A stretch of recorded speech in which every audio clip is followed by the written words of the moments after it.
আল্লাহ তাআলা কুরআনুল কারীমে বলেছেন, লা ইন শাকারতুম লা আযীদান্নাকুম ওয়া লা ইন কাফারতুম ইন্না আযাবি লাশাদীদ। লা ইন শাকারতুম, যদি কোনো ব্যক্তি আল্লাহ পাক রব্বুল আলামিনের শুকরিয়া জ্ঞাপন করে, কৃতজ্ঞতা প্রকাশ করে, লা আযীদান্নাকুম, আল্লাহ তাআলা বলেন আমি ওই ব্যক্তিকে, আমার ওই বান্দাকে, আমার ওই বান্দিকে নিয়ামত রাজি দিয়ে ভরপুর করে দিব, বৃদ্ধি করে দিব। বলুন সুবহানাল্লাহ। ওয়া লা ইন কাফারতুম, আর যে ব্যক্তিটি আমার অকৃতজ্ঞতা প্রকাশ করবে, আমার নিয়ামতকে অস্বীকার করবে, ইন্না আযাবি লাশাদীদ, আমি আল্লাহ তাআলা ওই ব্যক্তির জন্য দৃষ্টান্তমূলক শাস্তির ব্যবস্থা করে রেখেছি। বলুন নাউযুবিল্লাহ। আল্লাহর পয়গম্বর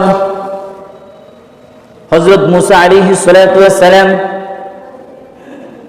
মুসা কালিমুল্লাহ, তিনি যাচ্ছিলেন, প্রতিমধ্যে দেখতে পারলেন একজন ব্যক্তি, এই ব্যক্তিটির নাভি থেকে পা পর্যন্ত বালু দিয়ে ঢেকে রেখেছেন।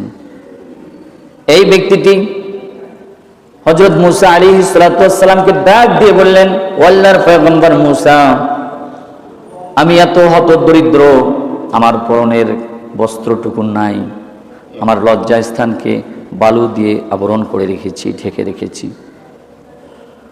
আল্লাহর পয়গম্বর মুসা আলাইহিস সালাতু ওয়াস সালাম তিনি প্রশ্ন করলেন, হে প্রতীক, আমি তোমার জন্য কি করতে পারি?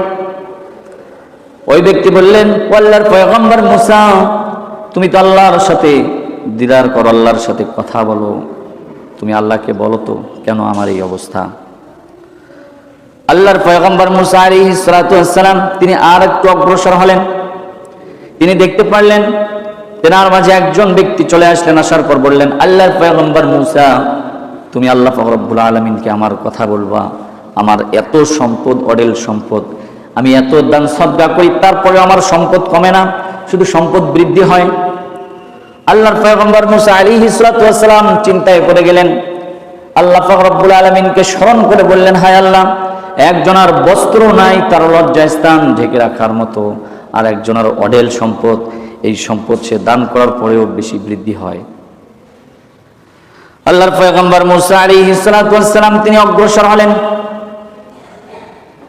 একটা বিষয় যে কারো বস্ত্র নাই, আবার দেখা গেল কারো অডেল সম্পদ, এই অডেল সম্পদের মালিক বাংলাদেশে মনে হয় নাই, অনেক আছে ইল্লা মাশাআল্লাহ, কিন্তু কুৎসিত দেখা যায়, অল্প কিছু সংখ্যক দেখা যায়। এই অডেল সম্পদের মালিকগুলো একমাত্র শুধুমাত্র কেবলমাত্র আল্লাহ পাক রব্বুল আলামিনকে সন্তুষ্টির উদ্দেশ্যে তারা দান সদকা যাকাত যত নিয়মে যত সময় দেয়। কথা বলেন ঠিক কিনা? আবার দেখা গেল যে অডেল সম্পদের মালিক কিন্তু রাতে তার ঘুম আসে না, আসে না? এমন অনেক সম্পদ কিন্তু রাতে ঘুম আসে না, মেডিসিন খেতে হয়, তারপরে ঘুম হয় না। আর যারা দিন মজুর, দেখবেন যে সারাদিন মাঠে কাজ করলেন, করার পর রাতের বেলা শিলে পাথরের মতো শক্ত একটা বালিশের মধ্যে ঘুমায়, নাক ডোডে ঘুমাচ্ছে, হ্যাঁ, তারপরেও তার ঘুম সুন্দরভাবে হচ্ছে। সম্মানিত বন্ধুগণ, তাহলে সম্পদ আল্লাহর দান, যতটুকু সম্পদ আছে আমাদের, এই সম্পদ পাওয়ার পর আমরা শুকরিয়া জ্ঞাপন করবো কার? আল্লাহ পাক রব্বুল আলামিনের শুকরিয়া জ্ঞাপন করবো। সম্মানিত উপস্থিতি, আল্লাহর পয়গম্বর মুসা আলাইহিস সালাতু ওয়াস সালাম মহান আল্লাহ পাক রব্বুল আলামিনের কাছে প্রার্থনা করলেন, মহান আল্লাহ পাক রব্বুল আলামিনের কাছে জানিয়ে দিলেন, রব্বুল আলামিন, আপনার এক বান্দা, তার কিছুই নেই, তার লজ্জাস্থানটি এবং তার লজ্জাস্থানকে আবরণ করার জন্য, ঢেকে রাখার জন্য কোনো বস্ত্র নাই, বালুকণা দিয়ে সে ঢেকে রেখেছে। রব্বুল আলামিন, এটা কেমন কথা? আল্লাহ পাক রব্বুল আলামিন বললেন, হে মুসা, শোনো শোনো, ওই ব্যক্তিটি আমার সাথে নাফরমানি করেছে, ওই ব্যক্তিকে আমিও সম্পদ দিয়েছিলাম, সম্পদ পাওয়ার পর সে নাশুকুর করেছে, আমার সাথে নাফরমানি করেছে, আমার সাথে গাদ্দারি করেছে। তার অডেল সম্পদ ছিল, কিন্তু এই সম্পদগুলো থাকার পরেও সে সন্তুষ্ট ছিল না, অসন্তুষ্ট ছিল, এবং সে মিথ্যা কথা ব্যবহার করত, সে কথায় কথায় মিথ্যা কথা ব্যবহার করত এবং আমার নাশুকুর করত। আয় মুসা, এজন্য আমি সম্পদ ছিনিয়ে নিয়েছি, আর ওই ব্যক্তিকে বলে দিও, ওই ব্যক্তি যদি আমার শুকরিয়া জ্ঞাপন করে, আমার সাথে নাফরমানি না করে, আমি আল্লাহ তাআলা আমার পক্ষ থেকে সম্পদ আবার ওই ব্যক্তিকে দিয়ে দিব। চিৎকার মেরে বলুন সুবহানাল্লাহ। দ্বিতীয় ব্যক্তির কথা বলতেছেন আল্লাহর পয়গম্বর মুসা আলাইহিস সালাতু ওয়াস সালাম। আল্লাহকে যখন বললেন, আল্লাহ রব্বুল আলামিন মুসা আলাইহিস সালাতু ওয়াস সালামকে বললেন, ও মুসা রে, যে ব্যক্তিটির অঢেল সম্পদ, এত সম্পদ, এই ব্যক্তিটি আমার এত পরিমাণ শুকরিয়া জ্ঞাপন করেছে এবং আমার বিধিবিধান অনুযায়ী সম্পদগুলো সে ব্যয় করেছে, যাকাত দিয়েছে, দান সদকা করেছে, গরিব দুঃখীর যে হক রয়েছে, প্রতিবেশীর যে হক রয়েছে, সেটা যথাযথভাবে পুঙ্খানুপুঙ্খানুভাবে পালন করেছে। এই পালন করার কারণে আমি আল্লাহ রব্বুল আলামিন খুশি হই, আমার ওই বান্দাকে আরো সম্পদ দিয়েছি। চিৎকার মেরে বলুন সুবহানাল্লাহ। সম্মানীয় বন্ধুগণ, তাহলে ওই প্রথম ব্যক্তির কাছে যখন আল্লাহর পয়গম্বর মুসা আলাইহিস সালাতু ওয়াস সালাম আসলেন, আসার পর ওই ব্যক্তি বললেন, হে মুসা, তোমার আল্লাহকে বলেছো? মুসা আলাইহিস সালাতু ওয়াস সালাম বললেন যে হ্যাঁ, আল্লাহর সাথে আমার কথা হয়েছে, কিন্তু তোমার তো সম্পদ ছিল, তুমি আল্লাহর নাশুকুর গজব করার কারণে, তুমি আল্লাহর সাথে নাফরমানি করার কারণে আল্লাহ তাআলা তার সম্পদ ছিনিয়ে নিয়েছে। এখন ওই ব্যক্তি উত্তর দিল যে তোমার আল্লাহরও মাথা খারাপ হয়েছে, তোমারও মাথা খারাপ হয়েছে। বলুন নাউজুবিল্লাহ।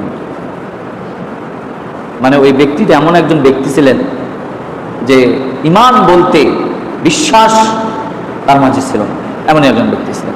সে এভাবে বলল যে তোমারও মাথা খারাপ হয়েছে, তোমার আল্লাহরও মাথা খারাপ হয়েছে।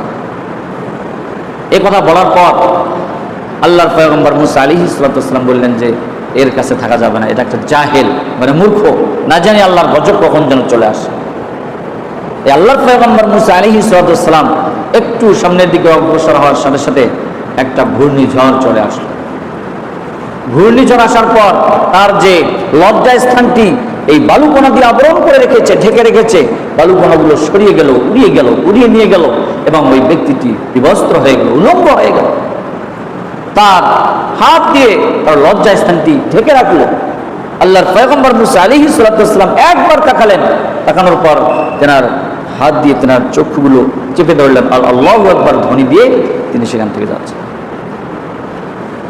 সম্মানীয় বন্ধুগণ, আল্লাহ রাব্বুল আলামিন কুরআনুল কারীমে কথাই বুঝাইছেন, লা ইন শাকারতুম লাযিদান্নাকুম ওয়া লা ইন কাফারতুম ইন্না আযাবি লাশাদীদ।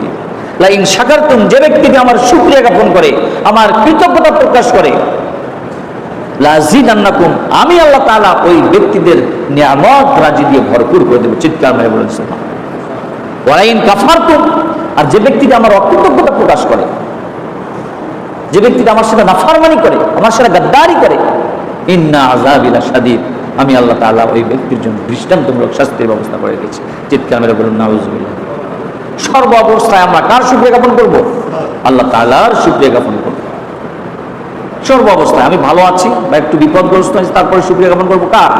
আল্লাহ তাআলার শুকরিয়া জ্ঞাপন করব। সম্মানীয় বন্ধুগণ, তাহলে সেই